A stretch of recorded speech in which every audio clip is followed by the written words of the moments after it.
Everyone's allowed to have their own chipping style, except they have to abide by 4 rules. And before we go into those, I'm going to show you guys what I typically see on the course, what kind of chipping style. Typically see an open stance, ball back, and the handle pretty low. And then because they have de-lofted the club so much at setup, they're trying to help it up in the air. And if you coordinate it, it works out just fine. But if you hang back with this setup, you're very likely to hit the ground oftentimes behind. And then after you hit a couple of chunky shots, you start realizing, maybe I won't hit the ground at all. And then you start sculling it over the green. So both shots are possible. So here's my first principle. The right shoulder has to be, in short game, has to be higher than normally. Not higher than a left shoulder, but definitely go away from a driver setup and get that right shoulder a little bit higher. The best way to do that is to have a narrow stance, because if you have a narrow stance, you don't really want to do that, right? But if you have a wider stance, you invite yourself to go to the right. The first principle is right shoulder a little bit higher, should look a little bit more like this.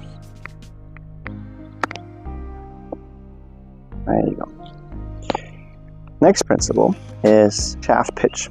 The shaft pitch should not be too low. The higher the shaft pitch, the more vertical you get hit into the ground. And that's a good thing because we need steepness. Most people brush the ground way too much, but if you ever go to a PGA Tour event, you're going to hear that the guy is going to spank the ground quite a bit. Right? So in order to do that, you have to come down pretty steep.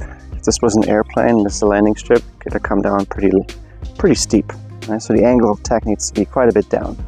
Not necessarily 10 degrees down, like some crazy short game coaches recommend, but more down than normal. We have 2 principles already. We have a narrow stance to get the right shoulder higher, and we have a higher shaft pitch. Hit that one a little bit low in the face, came out a little bit lower. Also, it's a little bit wet here, so that has an influence on how my ball comes off the face. So now the third principle, the club face has to pass the hands. That's right. If I isolate my hands in relationship to my body, the hands stay and the club face passes. Most people accelerate the handle for way too long. I'm okay if you accelerate a little bit towards the target this way, but you have to stop.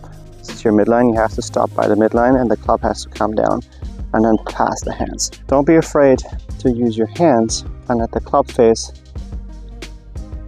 pass the hands. I'll show you one more time from here. 3 principles already.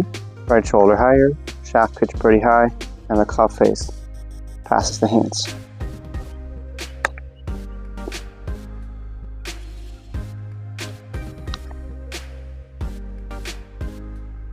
And then the last principle is your nose must not back up to the right during the swing. So if anything, always move forward.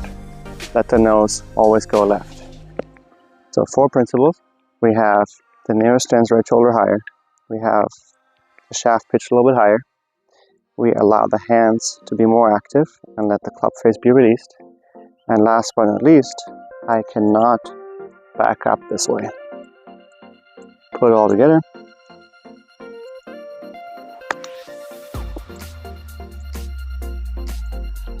I'm going to hit one this way. So see it from that view too. Mosquitoes everywhere. Very distracting.